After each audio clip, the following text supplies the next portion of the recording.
Tomorrow is Isla's school open house. I have a business trip, so I can't go. Can you go in my place? Huh? I told you to keep tomorrow free a long time ago. Don't get angry. It's work, so I can't help it, right? It's always like this. I am Jada. I'm 32 years old. I have been married to my husband Leon for 5 years. Leon has a history of divorce and a daughter named Isla, who was taken care of by him for some reason. 5 years ago, I became Isla's mother through my marriage to Leon. My first encounter with Leon was at work. I've been working as an employee ever since I graduated from university. Leon and I were in different departments, so I didn't know the fact that he was married or that he had a daughter until after we started dating. After dating for 6 months, Leon finally told me for the first time that he had a history of divorce and a child. At that time, Isla was living with her grandparents in Leon's family home.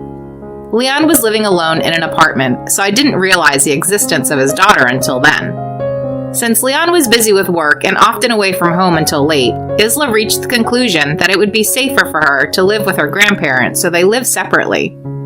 In the first place, I don't know why Leon, as the father, took custody instead of the mother. When I asked about it before, Leon didn't seem willing to talk about it, so I didn't ask further.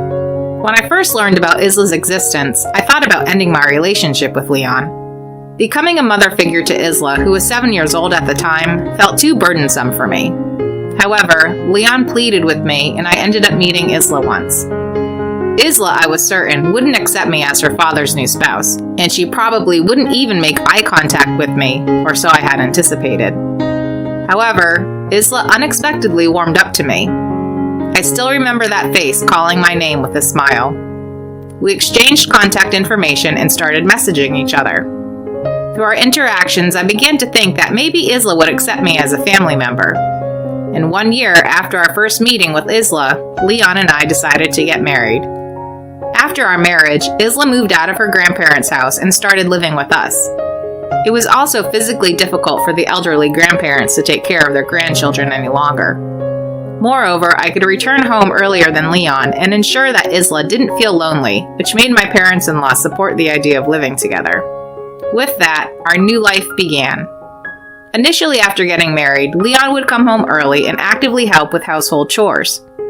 However, after about 6 months of marriage, Leon started coming home later and I ended up doing most of the housework. As for doing the housework alone, I didn't have that many complaints. The most challenging part was taking care of Isla. For Isla, I still felt like a relative rather than a mother figure, and I couldn't possibly replace her actual mother. As a child, Isla also seemed aware of that, and I struggled every day not knowing how to interact with her.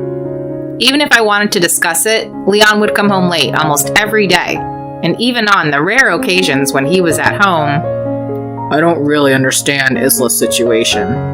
With that kind of sentiment, I couldn't expect any useful advice from him, feeling that Leon was neglecting Isla too much. Leon, could you please pay a little more attention to Isla? I said, but Leon responded, Wouldn't it be better if it's between women? You married me because you thought you could take care of Isla, right? Since you decided to become a mother, take responsibility. His words sounded as if it was someone else's problem, leaving me bewildered. However, Leon was right in saying that once I decided to become a mother, I had a responsibility towards Isla.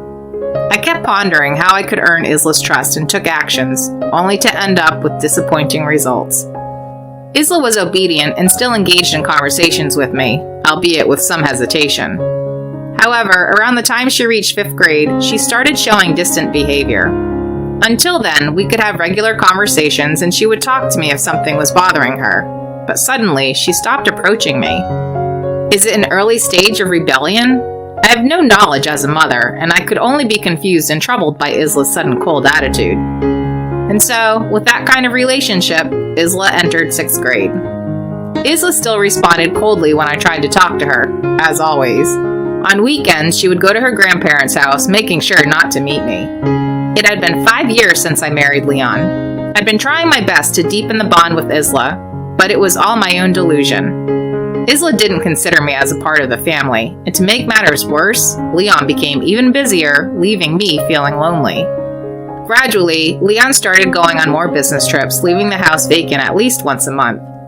Despite being her own father, my husband shows no interest in Isla, and I have been struggling to balance work, household chores, and my relationship with Isla, resulting in significant weight loss since our marriage.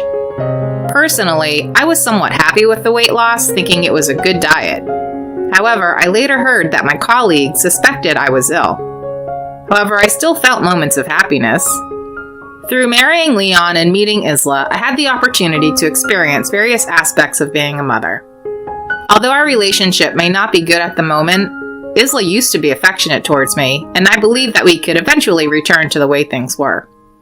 In the midst of all this, the day of Isla's elementary school graduation was fast approaching. I took a day off for the graduation ceremony and made various preparations. While busy with the preparations, one day, I won't be able to attend the graduation ceremony, Leon suddenly said. Startled, I asked, "Huh? But you took a day off, didn't you?" I confirmed. There's an unavoidable business trip that I can't refuse, he said with an unapologetic face. I couldn't believe that Leon would prioritize a business trip over our daughter's graduation ceremony, so I pleaded with him to find a way to attend. However, Leon turned a deaf ear to my request. Since Leon and I work in different departments, I honestly don't have a clear understanding of his job responsibilities. Although I had a sense that his work was demanding with overtime and weekend shifts, I still believed that if he talked to his superiors, they could arrange for someone else to go on the business trip. Our company isn't known for being excessively demanding, so I couldn't help but feel a bit skeptical about Leon's explanation. It's such an important graduation ceremony. Can't you find a way to decline it? I said, but he replied, It's already decided. As long as you and her grandparents are there, I'll be fine, right? Leon said that and left the living room. I was left dumbfounded watching him walk away. Then right after, Isla entered the living room. I looked at Isla, anxious to see if she had heard our conversation just now. She looked down and asked, "Dad, you can't come to the graduation ceremony, right?" I panicked, realizing that she had indeed heard it. But since she already knew, I couldn't lie. Well, that's actually the case. A sudden business trip came up. I relayed the message and Isla responded with just, "I see. It's fine." Then she went into her room. I knew Isla must be hurt. Seeing her sad expression pained my heart. In an effort to cheer up my daughter, I tried to make her favorite meals and buy her favorite comics during the days leading up to the graduation ceremony. However, Isla's expression never brightened. And then, the day of the graduation ceremony arrived. As Leon was about to leave, "Sorry, leaving the graduation to you," he said with a strangely happy expression and left the house. I couldn't fully accept Leon's business trip until the end, but I reminded myself that it was just work and there was nothing I could do about it, so I prepared for the graduation ceremony. At the graduation ceremony, Isla's grandparents attended in place of Leon, and the three of us, me and Isla's grandparents, watched Isla graduate. After the graduation ceremony went smoothly, on the way back, I sent a message to Leon to let him know that the graduation ceremony had ended. However, Leon only replied with an okay and didn't send any further messages. Does he not even have a single word of congratulations for the graduation? I sighed in exasperation and muttered in my heart, feeling the need to complain when he came back home. When we got home, Isla and I ate cake and watched our favorite TV show. I was happy to see Isla spending time with me in the living room for the first time in a long time. Then suddenly, Isla turned back towards me and, "There's something I need to talk about." Perplexed by Isla's sudden serious expression, I remained silent and waited for her to start speaking. And what Isla said was something I never expected. "Dad, he's cheating." Huh? Leon is cheating? Shocked by Isla's words, I left dumbfounded, and she gradually began to tell me about what had happened. According to her, when she was in 5th grade, she happened to come across Leon and an unfamiliar woman walking together, their arms linked, at a summer festival with her friends. Even though Leon tried to justify it by saying that the woman was just a friend, Isla, who has a keen intuition, didn't believe him, and she had been pleading with Leon to stop cheating. However, instead of apologizing, Leon brazenly refused to admit his mistake and, unbelievably, began to threaten Isla. If my affair gets exposed, Jada will disappear. So keep your mouth shut. Upon hearing those words from Leon, Isla had been afraid of me leaving and had kept silent all this time. And because of her silence, Isla felt guilty and ended up adopting a cold attitude towards me. As I saw tears welling up in Isla's eyes while she was speaking, my heart grew heavy with pain. At the same time, I felt a sense of joy knowing that Isla didn't want to lose me. Looking back, I realized that Isla had started being distant since she was in 5th grade. I couldn't help but feel sorry for not noticing the pain she went through without being able to say anything. I embraced Isla, who was holding back tears with a sense of regret. I won't disappear, so don't worry, I reassured her. Isla seemed relieved to hear that. It was my own assumption that Isla was going through a rebellious phase, but it turned out that there were valid reasons behind her behavior, and I made up my mind that I couldn't let Leon continue as he pleased. First, I put Isla to bed, and then I contacted a colleague at work who was familiar with Leon in the same department. I wanted to confirm if Leon was really on a business trip today. My colleague confirmed that Leon was indeed on a business trip. However, they hesitantly continued with the following words. Actually, I've been meaning to talk about this, but your husband seems a bit suspicious, you know. According to my colleague, it is true that Leon goes on business trips every month. However, they mentioned that there is always one female employee accompanying him on those trips. Leon claims it's for mentoring the junior staff, but the frequency of their travels together has raised some rumors within the department. Upon hearing this, I immediately asked for the name of the hotel where Leon stays. The business trip destination is 2 hours from here by train. He says he plans to stay 2 nights for the convenience of his business partners. I had another paid day off the next day, so I decided to go there in person to see if Leon was having an affair. The next day, I left Isla at my parents' house and took the train to the hotel where Leon was staying. I never thought I was capable of such bold actions, but when it's for Isla's sake, I felt like I could do anything. And so, I arrived at the hotel. Thinking that Leon was out for work, I waited for his return at a nearby cafe. Unexpectedly, Leon and the woman came out of the hotel in casual clothes. There was a woman with long hair beside him. The two of them were arm in arm, heading somewhere with apparent joy. I took a picture with my smartphone, which I was holding up. After that, I continued to take pictures of the two of them walking arm in arm and enjoying their date while hiding and following them. However, they didn't notice my presence at all. They kissed and hugged each other, clearly giving off the impression of being lovers. I captured the entire incident in photos and videos and started my journey back home. As I arrived home, exhaustion hit me all at once. I never imagined that Leon would be cheating on me with a colleague. I was trembling with anger.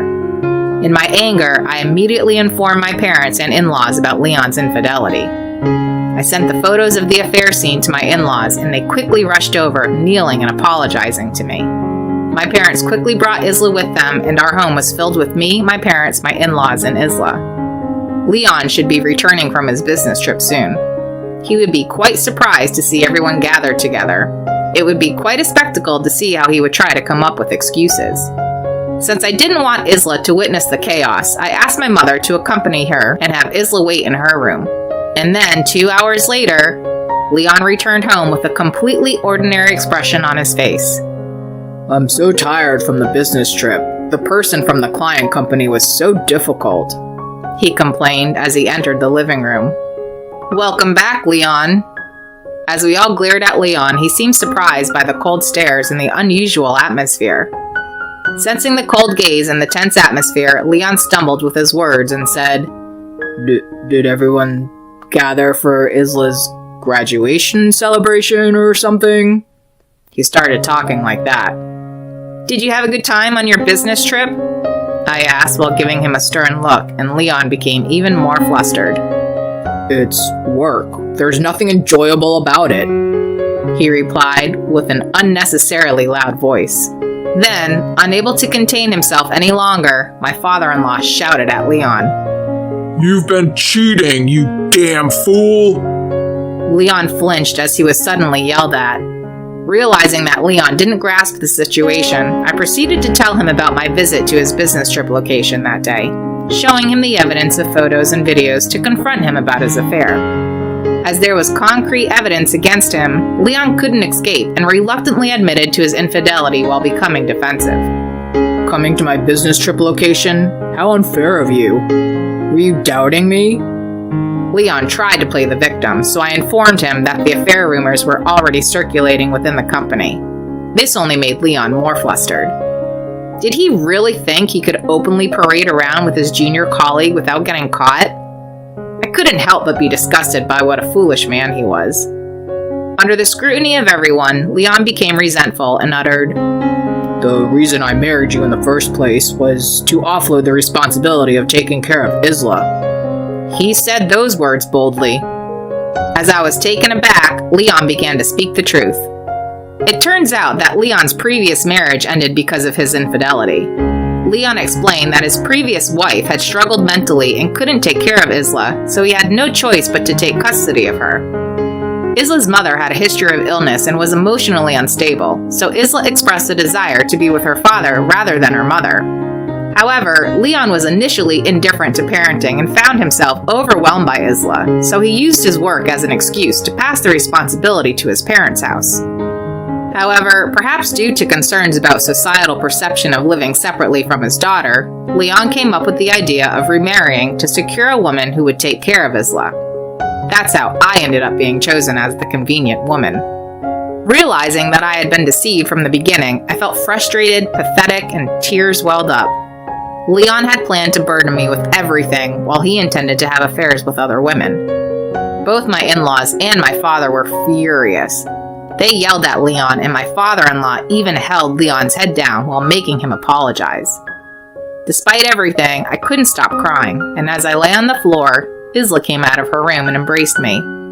"Mom, please don't cry." I was surprised when Isla called me Mom. Ignoring my frozen state, Isla glared at Leon and said, "To cheat again? That's despicable."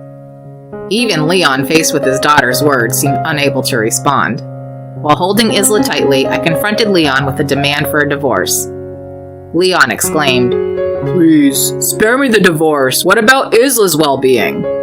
His self-centered statement, even at this point, filled me with disgust. Naturally, I intended to take custody of Isla. Looking into Isla's eyes, I asked, "What do you want, Isla?" Isla replied, "I want to go with Mom." Leon was easily discarded by Isla, and he seemed to be shocked by it. After hardly taking care of her all this time, did he actually think he would be chosen? I informed the shocked Leon that I would be seeking compensation from him. Regarding custody, it would be difficult for me to obtain it. However, my in-laws convinced Leon and we reached an agreement that he would provide child support. As a result, I and Isla were able to live together successfully. I was also able to receive compensation from the affair partner, and since I am working myself, I'm not financially struggling. Due to my report of Leon's affair to the HR department, both Leon and his affair partner were transferred to different departments. Furthermore, news of the affair somehow leaked, and the affair partner was seen with disapproval by those around her, losing her place and eventually resigning. Leon, as a man who abandoned his daughter for another woman, has also lost trust and is not doing well on his job. Next month, he is scheduled to be transferred to a small regional branch, as indicated in the notice. I am encouraged by my colleagues and receive support and advice on parenting, and I am doing my best as a mother. Isla, who is already in middle school, helps me by cooking dinner or assisting with laundry when I have to work late. Both my in-laws and my parents have been helping me, and despite the challenges, we are leading a fulfilling life. However, I sometimes worry if Isla feels lonely or if she is truly happy living with just me. But when I see Isla enjoying herself and not showing any signs of missing her father, even after he's gone, I feel that we made the right decision. Since then, Isla has gradually started calling me Mom. Although we are not biologically related, I want to build a genuine parent-child relationship from now on.